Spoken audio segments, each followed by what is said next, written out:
একটু কল্পনা করুন, একটি সকাল, সূর্য উঠছে, একটি নতুন দিনের সূর্য, যেখানে মানুষের মনে নতুন আশা। মানুষ অফিসে যাচ্ছে, বাচ্চারা স্কুলে যাচ্ছে, যেমনটা ঠিক প্রতিদিন যায়।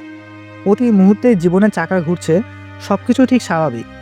আর ঠিক সেই মুহূর্তে আকাশে একটি বীভৎস ঝলক, একটি আলোর ঝিলিক যা চোখ ধারিয়ে দেয়। পরে ঠিক 10 সেকেন্ড পরেই সবকিছু বন্ধ হয়ে যায়, সবকিছু শেষ, জীবন সবুজ, সভ্যতা সবকিছু ধ্বংস। আর ঠিক এটাই হলো পারমাণবিক বোমা, যেটি মানুষের তৈরি সবচেয়ে ধ্বংসাত্মক অস্ত্র। আমাদের এই বিশাল পৃথিবীতে যেখানে বিনাশ ও সৃষ্টি একসাথে চলে, পারমাণবিক বোমা হলো মানুষের তৈরি এক চূড়ান্ত বিনাশের প্রতীক।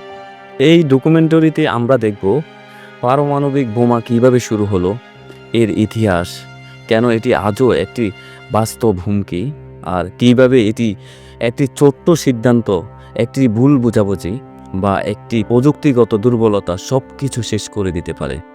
আমরা প্রশ্ন করব, বিভিন্ন দৃষ্টিকোণ থেকে দেখব এবং বিশ্লেষণ করব যে এই অস্ত্র আমাদের জন্য কী ধ্বংস নিয়ে আসতে পারে।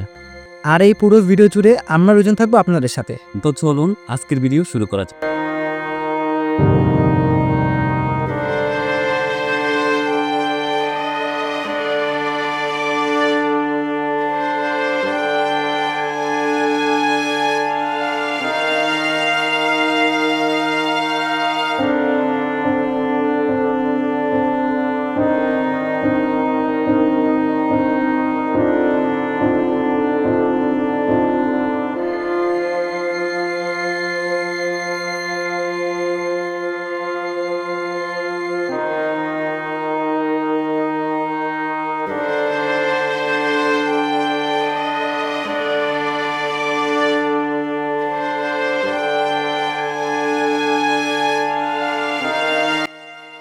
পর্ব 1, হিরোশিমা ও নাগাসাকি, প্রথম নরক। ইতিহাসে কিছুদিন চিরকালের জন্য লেখা থাকে। 6 আগস্ট 1945, এই দিনটি ঠিক সেরকমই একটি দিন। জাপানের হিরোশিমা শহরে তখন ঠিক সকাল 8:15 বাজে। আকাশ থেকে নেমে এসেছিল একটি ইউরেনিয়াম বোমা, ভালোবেসে যাকে ডাকা হয়েছিল লিটল বয়। এর শক্তি ছিল প্রায় 15,000 টন, TNT এর শক্তির সমান। ফলে কি হয়েছিল, শহরের প্রায় 70% সব কিছু ধ্বংস হয়ে যায় মাত্র কিছু সেকেন্ডের মধ্যে। অনুমান করা হয় 1945 সালের মধ্যে প্রায় 1,40,000 মানুষ মারা যায়। শত শত মানুষের জীবনে একটি বিনাশকারী পরিণতি নিয়ে আসে। এই সংখ্যা প্রতিদিন বেড়েই যাচ্ছিল বাকি বছর জুড়ে, আর সেটা কারণ হলো রেডিয়েশন। হিরোশিমার বীভৎস ঘটনার মাত্র 3 দিন পর 9 আগস্ট জাপানের আরেকটি শহর নাগাসাকিতে আরও একটি বিনাশকারী ঘটনা ঘটে। এবার বোমার নাম ছিল ফ্যাটম্যান। এটি ছিল প্লুটোনিয়াম ভিত্তিক বোমা।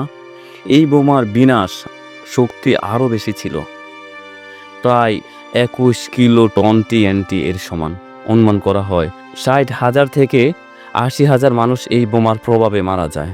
কিন্তু মৃত্যু শেষ কথা ছিল না। জীবিত থাকা সার্ভাইভারদের মধ্যে চিরকালের জন্য রেডিয়েশন সিকনেস, ক্যান্সার আর বিভিন্ন ধরনের মানসিক ট্রমা থেকেই গিয়েছিল। তারা জীবন জুড়ে একটি নরকের মধ্যে দিয়ে গিয়েছিল। একজন সার্ভাইভার, মেকিও সাইকি, যিনি সেই ঘটনার প্রত্যক্ষদর্শী, তার জীবনের সবচেয়ে ভয়ঙ্কর অভিজ্ঞতা শেয়ার করেছিলেন। তিনি বলেন, একটি ঝলক, চোখের পলকে সব কিছু সাদা হয়ে গেল। তারপর আমার বাড়ি পড়ে গেল আমাকে চাপা দিয়ে। যখন আমি উঠলাম, রাস্তায় সব পুড়ে যাওয়া লাশ ছিল। এত মানুষের শরীর পুড়ে গিয়েছিল যে তারা মানুষের মতো আর লাগছিল না। তারা সব বিশাল বিশাল কলের মতো ছিল। এই ধরনের ঘটনাগুলো আমাদের মনের উপর একটি চিরস্থায়ী দাগ রেখে দেয়। পর্ব 2, আজকের পারমাণবিক অস্ত্রাগার, কার হাতে টিগার। এই বিনাশকারী অস্ত্র শুধু ইতিহাসের পাতায় সীমাবদ্ধ থাকতো না, আজও বিশ্বের বিভিন্ন দেশের কাছে হাজার হাজার পারমাণবিক ওয়ারহেড রয়েছে। প্রত্যেকটি পৃথিবীকে কয়েকবার ধ্বংস করার শক্তি রাখে। মজুদের দিক থেকে 2025 সালের হিসাব অনুযায়ী রাশিয়ার কাছে রয়েছে 4,299টি পারমাণবিক বোমা।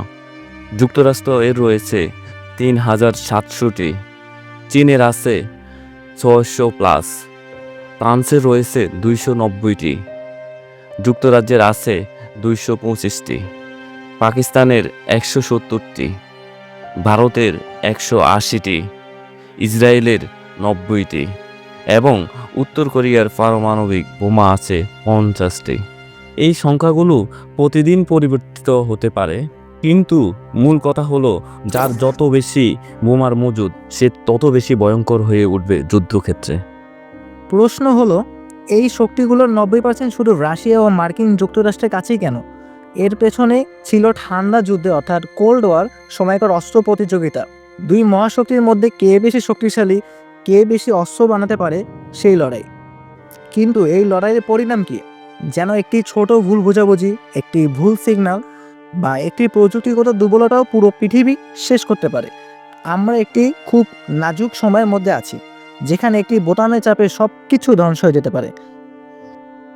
পর্ব 3, সিমুলেশন যদি আবার ঘটে। যদি মার্কিন যুক্তরাষ্ট্র ও রাশিয়ার মধ্যে পারমাণবিক যুদ্ধ হয়, তাহলে কী পরিণতি হবে? এই প্রশ্নের উত্তর খুঁজে বের করার জন্য প্রিন্সটন ইউনিভার্সিটি এর গবেষকরা একটি প্ল্যান এ সিমুলেশন তৈরি করেছিলেন। এই সিমুলেশন দেখিয়েছে যে প্রথম কিছু ঘন্টায় 90 মিলিয়ন মানুষ মারা যেতে পারে। এই সংখ্যা শুনে গা শিউরে ওঠে। এর মধ্যে জীবিতদের জন্য কোনো আশা থাকবে না, কারণ তাদের বাকি জীবনটা পারমাণবিক বোমার রেশে কেটে যাবে। যেখানে সূর্যের আলোর অভাব হবে, জীবাশ্ম জ্বালানির অভাব হবে, আর জীবন দুষ্প্রাপ্য হয়ে উঠবে। একটি বোমা যদি ঢাকায় পড়ে কি হবে? আমাদের ঢাকা শহর যদি একটি পারমাণবিক আক্রমণের শিকার হয়, তাহলে প্রায় 5 কিলোমিটারের মধ্যে সব কিছু পুড়ে যাবে। শুধু মানুষ নয়, সব কিছু ধ্বংস হয়ে যাবে। বাকি শহরের সব বিল্ডিংগুলো ভেঙে যাবে। যারা জীবিত থাকবে তাদের রেডিয়েশনের কারণে আরও অনেক মানুষ মারা যাবে। ক্যান্সার, রেডিয়েশন, সিকনেস আর সব ধরনের রোগে ভুগবে। ঢাকার মতো একটি ঘনবসতিপূর্ণ শহরে এই ধরনের আক্রমণের পরিণাম চিন্তা করাও অসম্ভব। পর্ব 4, এআই ও পারমাণবিক একটি মারাত্মক কম্বো। প্রযুক্তি যখন আমাদের জীবনকে আরও সহজ করে, তখন সময় সময় সেটা আমাদের বিনাশের কারণ হয়ে দাঁড়ায়। অর্থাৎ কৃত্রিম বুদ্ধিমত্তা, এআই এর কথা বলছি। গুগলের প্রাক্তন চেয়ারম্যান এরিক স্মিথ বলেন, এআই যদি একটি দেশ অন্য দেশের চেয়ে বেশি এগিয়ে যায়, তাহলে পারমাণবিক যুদ্ধের সম্ভাবনা বেড়ে যায়। এর কারণ কি? একটি দেশ যদি ভাবে যে তার এআই অন্য দেশের চেয়ে বেশি শক্তিশালী, তাহলে তারা প্রথম আক্রমণ করার প্রেরণা পেতে পারে, কারণ তারা মনে করবে যে তারা জিতে যাবে। এআই এর উপর নির্ভর করলে একটি ছোট ত্রুটি অথবা গ্লিচ হলেও বোমা লঞ্চ হতে পারে। মানুষের নিয়ন্ত্রণ চলে যাবে এআই এর কাছে, যেখানে একটি সফটওয়্যার বাগ বা একটি ডেটা এন্ট্রির ভুল অথবা হ্যাকার আক্রমণ বিভৎস পরিণতি নিয়ে আসতে পারে। এটি শুধু একটি বিশাল প্রযুক্তিগত হুমকি নয়, এটি মানুষের চিন্তা শক্তি ও সিদ্ধান্ত গ্রহণের উপর একটি বিশাল চাপ। পারমাণবিক যুদ্ধের সংজ্ঞা বদলে যাবে, যেখানে মানুষের থেকে একটি এআই সিস্টেম সিদ্ধান্ত নেবে, জীবন থেকে জীবনের সময় বেছে নেবে। পর্ব 5, শান্তির পথ। কি কোনো উপায় আছে? যদি আমাদের শান্তির পথে যেতে হয়, তাহলে কি আমাদের কোনো উপায় আছে? মার্ক লিনাস এর 16 মিনিটস টু উইন্টার বইটিতে বলা হয়েছে যে একজন মার্কিন প্রেসিডেন্টের কাছে মাত্র 6 মিনিট থাকে সিদ্ধান্ত নিতে, পারমাণবিক বোমা লঞ্চ করবে না করবে না। এই 6 মিনিটে প্রেসিডেন্টের সবচেয়ে বড় চিন্তা হবে কি পরিণাম হবে, কি করে পরিণতি থেকে বেঁচে থাকা যাবে।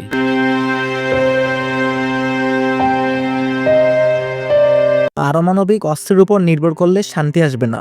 শান্তি আসবে তখন যখন আমরা বুঝবো যে এটি আমাদের বিনাশের মূল কারণ। নিরস্ত্রীকরণ ছাড়া কোনো উপায় নেই। সব দেশের কাছে পারমাণবিক অস্ত্র থাকা মানে সব দেশে যে কোনো সময় ধ্বংস হয়ে যাওয়ার সম্ভাবনা থাকা।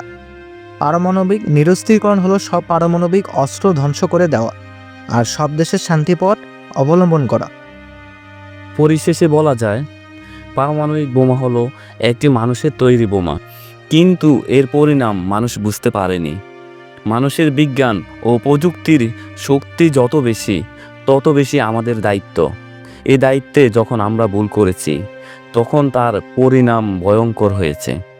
আমাদেরকে বুঝতে হবে, পারমাণবিক বোমা শুধু একটি অস্ত্র নয়, এটি হলো মানুষ বিনাশের সবচেয়ে বিনাশকারী সম্ভাবনা। আমাদের প্রজন্মকেই সিদ্ধান্ত নিতে হবে, আমরা কি বোমা বানাবো, আরও একটি পারমাণবিক যুদ্ধের দিকে যাব, নাকি বোমা বানানো বন্ধ করব, আর একটি শান্তিপূর্ণ পৃথিবী তৈরি করব? প্রশ্নটা কিন্তু খুব সহজ, কিন্তু উত্তরটা খুব কঠিন। আমাদের সবাইকেই চিন্তা করতে হবে, আমাদের জীবনের মূল উদ্দেশ্য কী, শান্তি নাকি বিনাশ? আমাদের ভবিষ্যৎ আমাদের হাতে, আমাদেরকে একসাথে কাজ করতে হবে যাতে করে আমাদের ছেলেমেয়েরা একটি শান্তির পৃথিবীতে বড় হতে পারে, যেখানে পারমাণবিক বোমা শুধু ইতিহাসের পাতায় একটি বিবর্ষ স্মৃতি হয়ে থাকবে, বর্তমানে নয়। তো ভিডিওটি সবার কীরকম লাগলো? আশা করি সবার খুব ভালো লেগেছে ভিডিওটি। যদি আপনাদের ভিডিওটি ভালো লেগে থাকে তাহলে সাবস্ক্রাইব করে আমাদের সাপোর্ট দিন। আর দেখা হবে পরবর্তী কোনো ভিডিওতে আবার। ততক্ষণ পর্যন্ত সবাই ভালো থাকুন, সুস্থ থাকুন। আল্লাহ হাফেজ। আল্লাহ হাফেজ।